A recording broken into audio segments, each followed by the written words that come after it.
Let me start with a question that might feel slightly uncomfortable, especially if you're in your 20s or 30s and doing what society would label as everything right.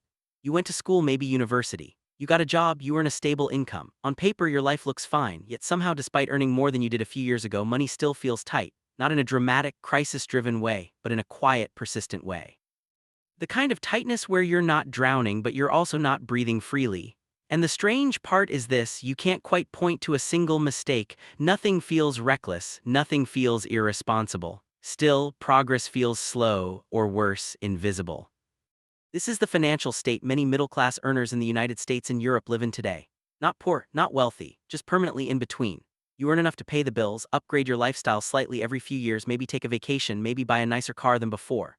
But when you zoom out 5 years, 10 years, your financial position hasn't changed nearly as much as your income has. That gap between income growth and wealth growth is where most people get confused.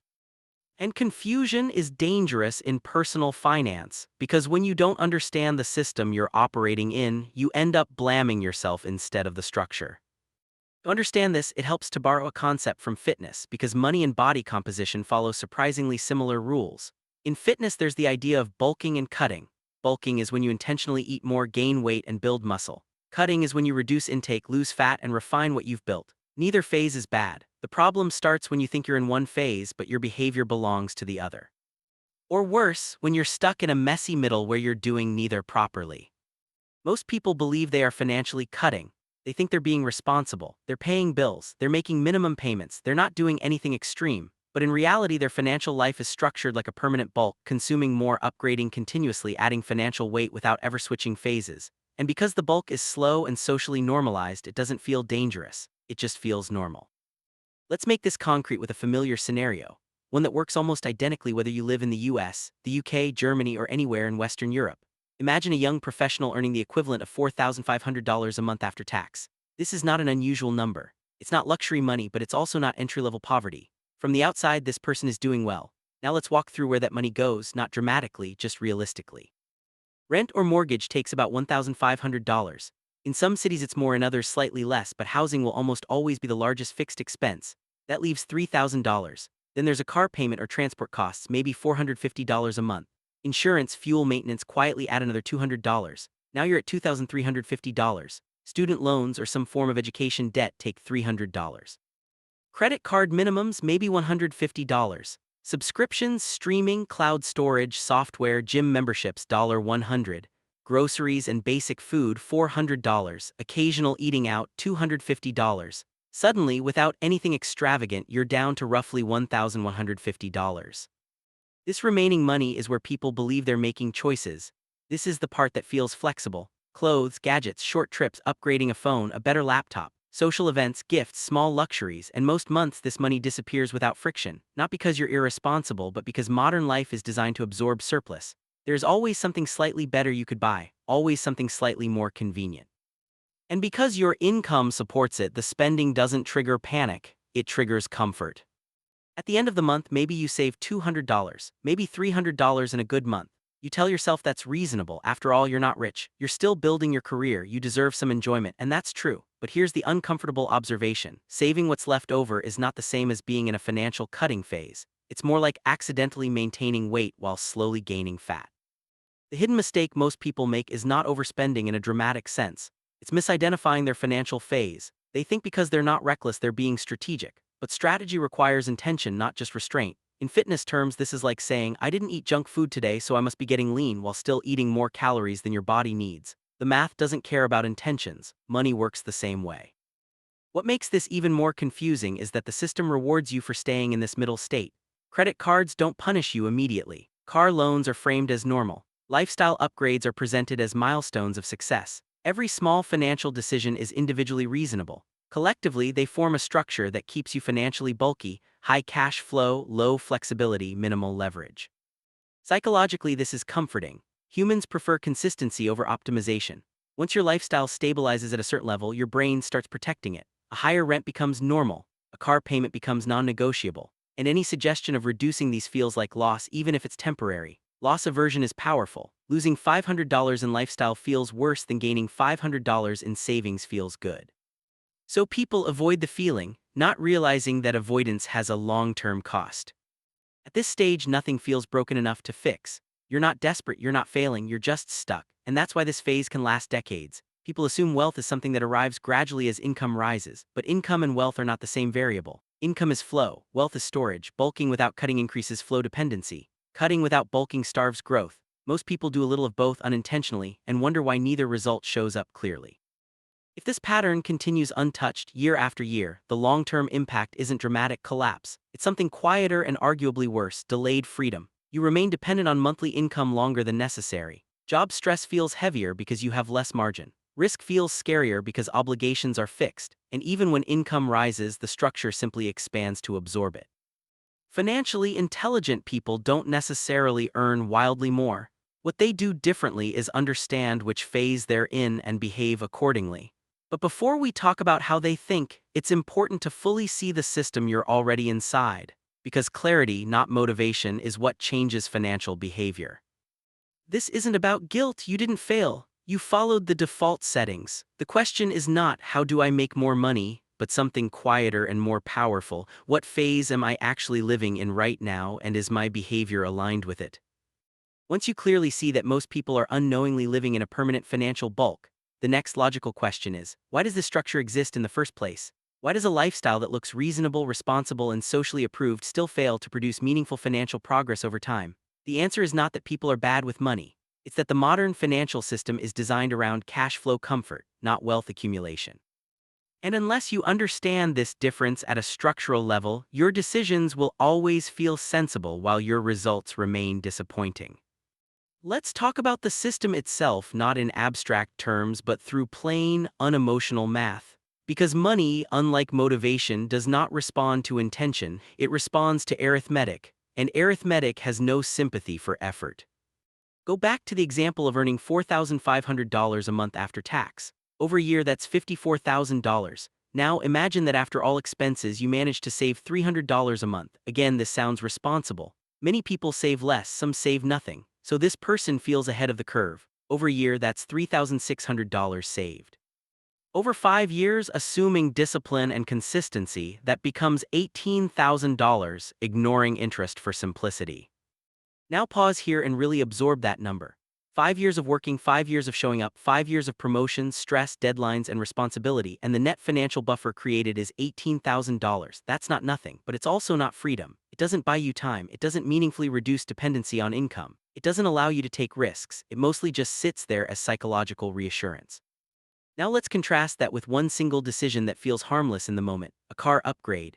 Instead of owning a paid-off, functional car or using basic transport, you finance a newer model. The monthly payment is $450. Over 5 years, that's $27,000. Add insurance differences, interest, and depreciation, and the real cost easily crosses $35,000, quietly, without drama. Notice what just happened. The normal decision consumed almost double the wealth you worked 5 years to build, and because the payment was monthly, it never felt heavy, it never triggered panic, it just became part of the environment. This is the core system flaw. Large financial outcomes are driven by decisions that feel small because they are spread over time. The same applies to housing. Upgrading from a $1,200 apartment to a $1,601 doesn't feel like a big jump. It's just $400 more. But over a year, that's $4,800. Over 5 years, $24,000. That's more than your entire savings from disciplined behavior. And the psychological framing is dangerous here because the upgrade is justified through logic. I earn more now, I need space. This is my standard now. All true, none of them change the math. The system trains people to evaluate affordability instead of impact. If you can afford the monthly payment, the decision feels validated. But affordability is a cash flow question, not a wealth question. Wealth asks a different, more uncomfortable question: what is this decision preventing me from becoming later? And the system rarely encourages that line of thinking because it slows consumption. Credit plays a major role in this illusion. Credit cards, EMIs, buy now pay later services, they all do the same thing psychologically. They detach consumption from consequence. When you swipe a card instead of handing over cash, your brain processes the transaction differently. Pain is delayed, and delayed pain is discounted. This is not a personal flaw, it's a well-documented behavioral pattern. Humans are terrible at feeling future discomfort with the same intensity as present pleasure. Student loans add another layer. For many Americans and Europeans, education debt is the first large financial obligation they normalize. Monthly payments become background noise early in adulthood. That normalization teaches the brain that long-term debt is just part of life, not something to actively eliminate.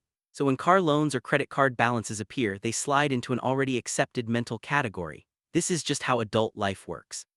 Here where the bulk and cut framework becomes crucial. In fitness, bulking is intentional. You accept fat gain because muscle gain is the priority, but bulking without a plan to cut leads to stagnation and health issues.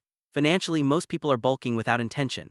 They're increasing lifestyle load without increasing financial strength. And because there's no defined cutting phase, no period where the goal is to aggressively reduce obligations, the bulk never ends.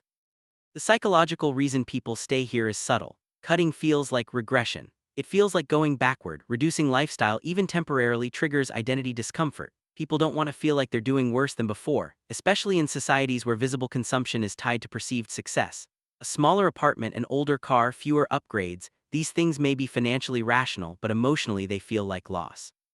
There's also a narrative problem. Society celebrates earning more, not needing less. Promotions are visible, raises are praised, reduced expenses are invisible. No one congratulates you for lowering your fixed costs. So the incentive structure pushes people toward visible progress, even when invisible progress would be more powerful.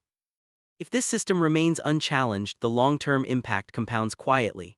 At 25, it doesn't matter much. At 30, it's manageable. At 40, it becomes restrictive. By the time people realize they want flexibility, career changes, time off, geographic freedom, the structure is too heavy to move quickly. Obligations harden over time. Fixed costs turn into anchors. Financially intelligent people are not immune to these pressures. They feel them too. The difference is not discipline, it's phase awareness. They don't ask, "Can I afford this?" They ask, "Which phase am I in?"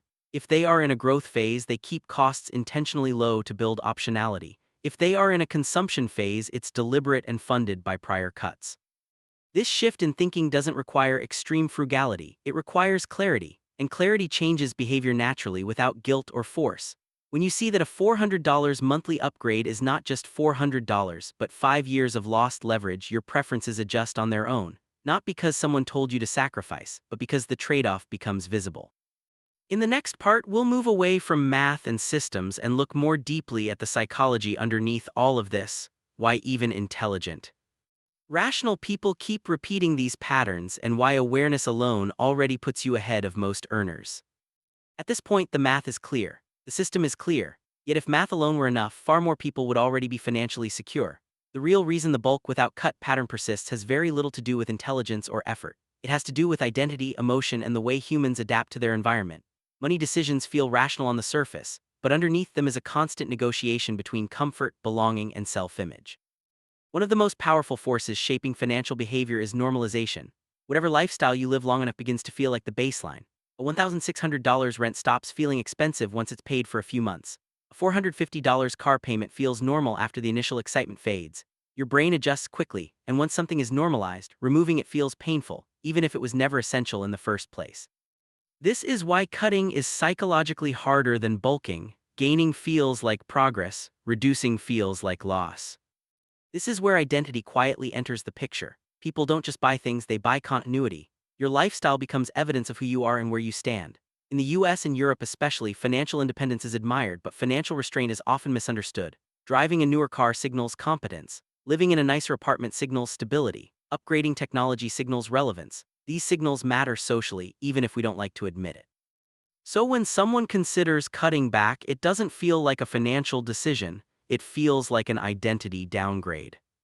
Another psychological factor is comparison. Most people don't measure their lifestyle against long-term goals, they measure it against peers. If your colleagues, friends, or classmates are upgrading, staying still feels like falling behind. And because social comparison happens subconsciously, it's rarely questioned. You don't wake up thinking, "I want to impress people." You think, "This seems normal." But normal is a moving target, especially in high-consumption societies. There's also the issue of delayed feedback. In fitness, poor habits eventually show up in the mirror or in your health. In finance, the feedback loop is much slower. You can live for years with structurally weak finances and feel fine. Bills are paid, life continues. The consequences only appear later when flexibility is needed. This delay tricks the brain into assuming that current behavior is sustainable because nothing bad has happened yet. This is why people often mistake stability for security. Stability means things are not falling apart today. Security means things won't fall apart if income changes tomorrow. Most middle-class earners have stability, very few have security. And because stability feels good enough in the present, security is postponed indefinitely. If the bulk without cut pattern continues for decades, the long-term impact is not a single dramatic failure. It's a narrowing of options. Career choices become constrained by income requirements. Job dissatisfaction becomes harder to act on. Taking time off feels irresponsible. Even small disruptions, medical issues, layoffs, family needs carry more weight than they should. The cost isn't poverty, it's fragility. Financially intelligent people think differently not because they are emotionally detached, but because they consciously separate comfort from identity. They understand that lifestyle is not a permanent declaration of success. It's a tool, something that can expand or contract depending on the phase of life. This flexibility is what most people lack, not income. These individuals don't see cutting as punishment, they see it as compression. A temporary narrowing that increases future range, just like an athlete cuts fat to improve performance, not to suffer. The goal isn't minimalism, it's control over time, stress, and dependency. Importantly, this mindset doesn't create guilt. Guilt is paralyzing. Awareness is freeing. When someone truly understands that their discomfort comes from misaligned phases, not personal failure, shame disappears, decisions become calmer, less emotional, more deliberate. They stop asking, "What do people expect me to have?" and start asking, "What do I want my future to feel like?" That question changes everything because it reframes money as a means, not a scoreboard. In the next and final section, we'll shift fully into this alternative way of thinking, not as advice or rules, but as a lens. A way to view financial decisions that naturally leads to better outcomes without force, fear, or deprivation. When you look closely at people who quietly become financially resilient, not flashy, not extreme, just consistently ahead of the curve, you notice something subtle. They are not constantly trying to optimize money. They are not obsessed with side hustles or shortcuts. What separates them is not intensity, but clarity. They see money less as a monthly survival tool and more as a system that can be shaped, compressed, and expanded depending on the phase of life they are in. The first shift in how they think is about income. Most people treat income as something to be consumed as it arrives. A raise feels like permission to upgrade life. A bonus feels like extra spending room. Financially intelligent earners see income differently. To them, income is raw material, something to be allocated intentionally, not absorbed automatically. This doesn't mean they live joyless lives. It means that when income increases, they pause before letting lifestyle catch up. That pause, often just a year or two, is where most long-term progress is made. They also think in terms of fixed costs rather than monthly affordability. Instead of asking whether a payment fits into the budget today, they ask how many future choices it removes. Fixed costs reduce optionality. The higher your fixed obligations, the narrower your future becomes. This is why intelligent earners are cautious about long-term commitments early in life, not because they are afraid of commitment, but because they value flexibility while their earning potential is still evolving. This mindset shows up clearly in how they treat cutting phases. When they decide to cut, it's intentional and time-bound. They don't frame it as being broke or downgrading life. They frame it as temporarily lowering the volume to strengthen the signal. During these phases, lifestyle is simplified, not punished. Expenses are reduced, but stress is reduced with them. Fewer obligations mean fewer decisions, fewer worries, and more mental space. Another key difference is how they interpret comfort. Comfort for most people means maintaining a certain standard of living. For financially intelligent earners, comfort means knowing they have room to breathe, that their savings rate, not their spending level, is what gives them peace. This reverses the usual relationship. Instead of spending to feel safe, they save to feel flexible. Psychologically, this creates a different feedback loop. Progress is not measured by what's visible but by what's invisible. Months of expenses covered, obligations eliminated, time bought. These milestones don't show up on social media, but they change how decisions feel internally. A job offer can be evaluated calmly. A setback doesn't trigger panic. That emotional stability compounds over time. They also understand that bulking is not bad. There are phases where enjoying income makes sense after stability is built, but bulking only feels good when it's funded by prior cuts. Without that foundation, consumption carries anxiety underneath it. With it, spending becomes lighter because it's chosen, not required.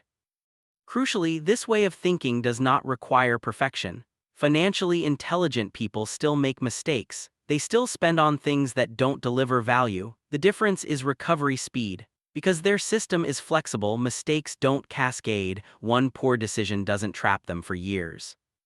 This lens, thinking in phases, valuing optionality, separating identity from lifestyle, is what allows people to move out of the middle without extreme behavior. It's not about denying pleasure, it's about timing it. In the final paragraph, we'll bring this all together calmly, no urgency, no pressure, and close with a grounded perspective on how to apply this awareness without forcing change. If there's one idea worth carrying forward from this entire discussion, it's this. Most financial stress is not caused by low income or poor discipline. It comes from living in the wrong phase without realizing it. When your behavior doesn't match your financial phase, friction appears. Money feels tight even when it shouldn't. Progress feels slow even when effort is high. And because nothing is obviously broken, that friction quietly becomes normal. The financial bulk and cut framework isn't a rulebook or a prescription. It's simply a way to describe reality more honestly. There are times in life when expanding lifestyle makes sense, and times when compressing it creates disproportionate benefits. Problems arise only when expansion becomes automatic and compression never happens, not because people are careless, but because the system rewards comfort today more than flexibility tomorrow. What's important is that recognizing this doesn't require immediate action. Awareness alone changes how decisions feel.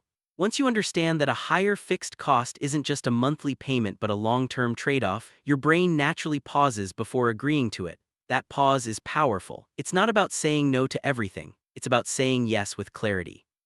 This perspective also removes guilt. You weren't irresponsible. You were operating inside default settings designed for consumption, not independence. Seeing that clearly allows you to step back emotionally, and when emotion steps back, better choices step forward quietly without force.